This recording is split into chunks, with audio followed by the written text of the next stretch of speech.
18 फरवरी 2026 की महत्वपूर्ण खबरें।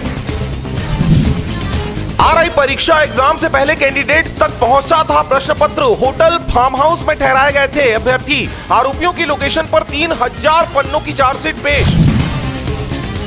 छत्तीसगढ़ में होली के दिन भी अब मिलेगी शराब। सरकार ने 3 ड्राई डे खत्म किए। मुहर्रम और गांधी निर्माण दिवस पर भी खुली रहेंगी दुकानें। बीरनपुर हिंसा, रहीम इदुल की हत्या के 17 आरोपी दोषमुक्त। जिला कोर्ट ने कहा सबूत नहीं मिले। बीजेपी विधायक के बेटे की मौत के बाद मिली थी लाशें।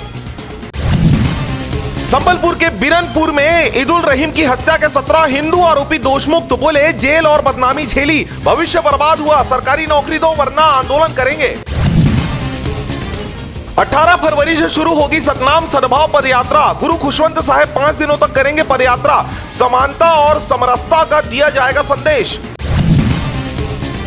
रायपुर के 73 दुकानों पर चला निगम का बुलडोजर। दुकानदारों पर जुर्माना, 12,000 का ई चालान। सड़क पर रखा सामान हुआ जब्त।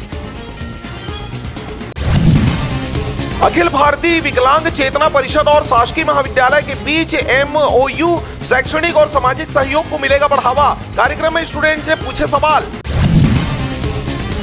आदिवासी बुजुर्ग की हत्या मामले में कांग्रेस का पुतला दहन। खनन माफिया और प्रशासनिक आतंक के खिलाफ प्रदेश भर में आंदोलन करेगी कांग्रेस। छत्तीसगढ़ राज्य प्रशासनिक सेवा के 7 अफसर बने IAS। केंद्र सरकार ने जारी की अधिसूचना। 2024 की चयन सूची के तहत मिला प्रमोशन।